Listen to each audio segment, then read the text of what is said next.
Dua. Apa itu core block system?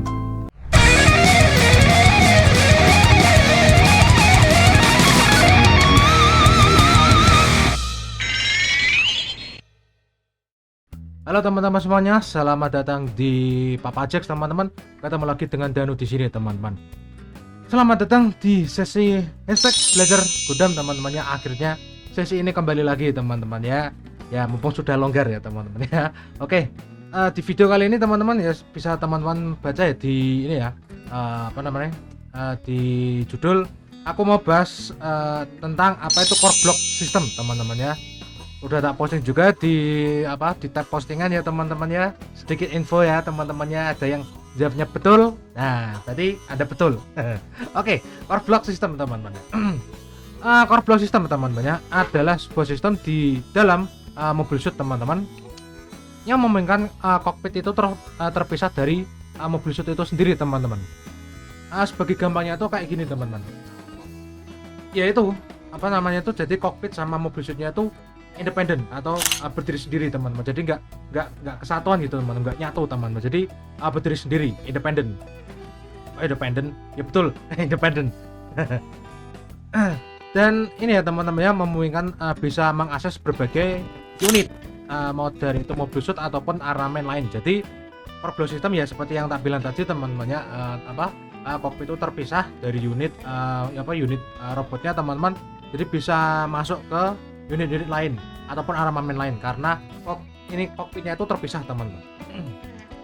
Nah, core block system teman-teman awalnya dibuat dalam Project V ya teman-temannya, alias proyek pembuatan mesin untuk menanggulangi atau melawan mobil suit dari Zeon teman-teman ya. Awalnya dari Project V teman-teman.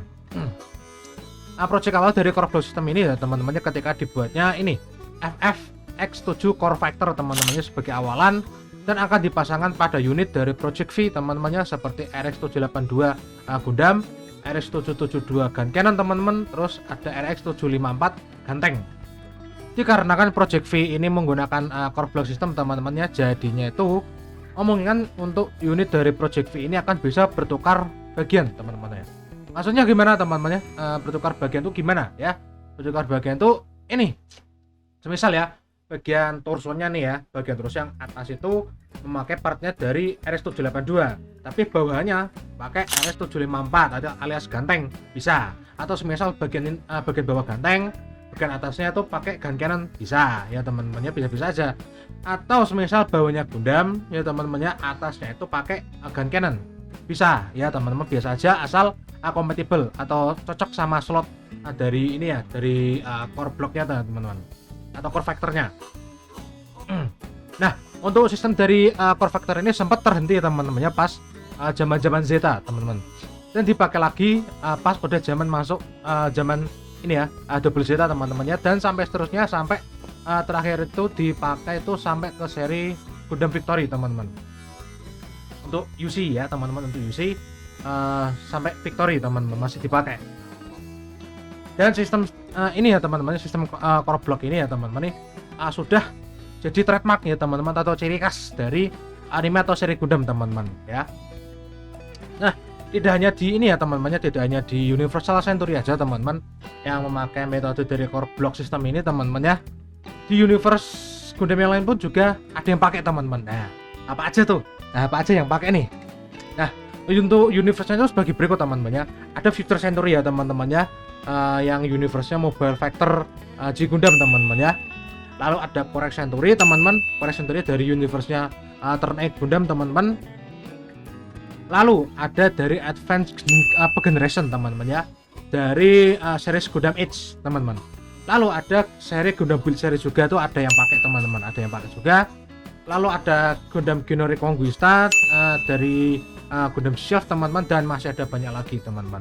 Jadi core block system ini sudah sebagai trademark teman-teman ya, atau ciri khas teman-teman dari seri Gundam ya teman-teman. Lalu kenapa sih ya kok dinamakan sebagai core block teman-teman ya?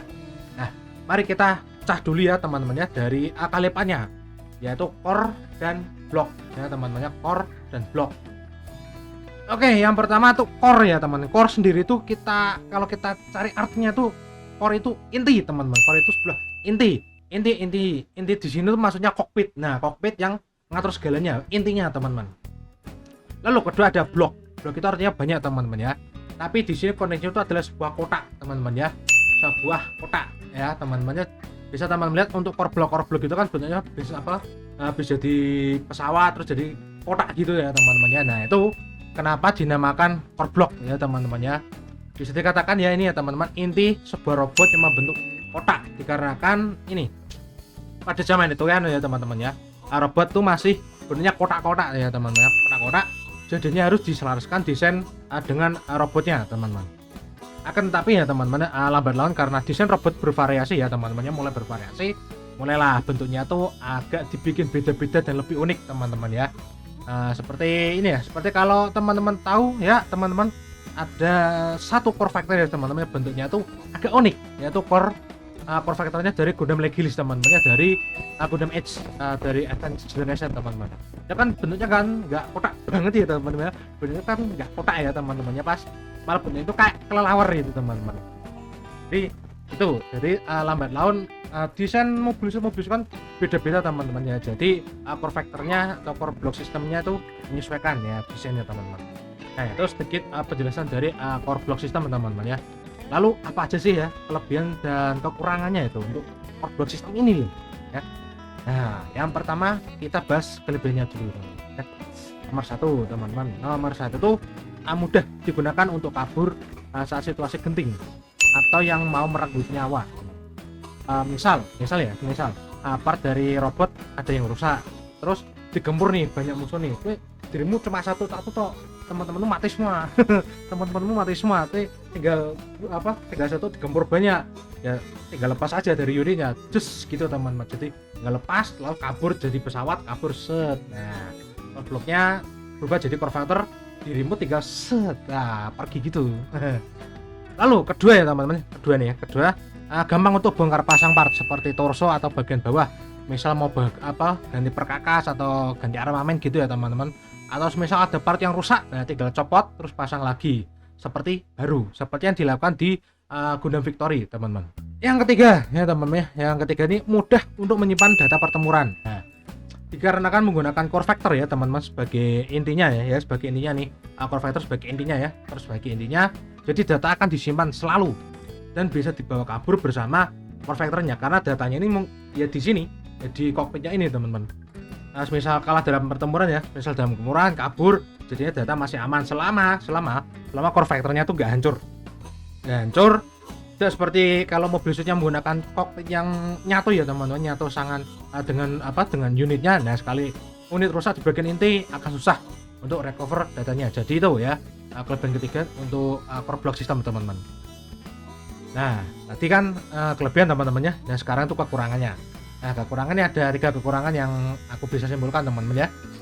Nomor 1 yaitu makan banyak biaya untuk perawatan, reparasi, dan pembuatan. Nah, jadi karena kan modularnya itu independen ya teman-teman, alias berdiri sendiri ya teman-teman, nggak nyatu sama unitnya, maka ini ya akan banyak sekali biaya yang digunakan. Nah, bayangkan teman-teman ya, untuk udah biaya pembuatan bagian torso, belum armamen, belum kakine, belum weapon dan lain-lain, harus bikin torsonya juga, core factornya juga teman-teman untuk core block system. Nah, kan boros ya teman-teman, boros gitu ya teman-teman ya, boros dari biaya pembuatan, terus juga harus mengatur sistemnya biar cocok sama unitnya gitu. Nah, itu kekurangan pertama, makan banyak biaya.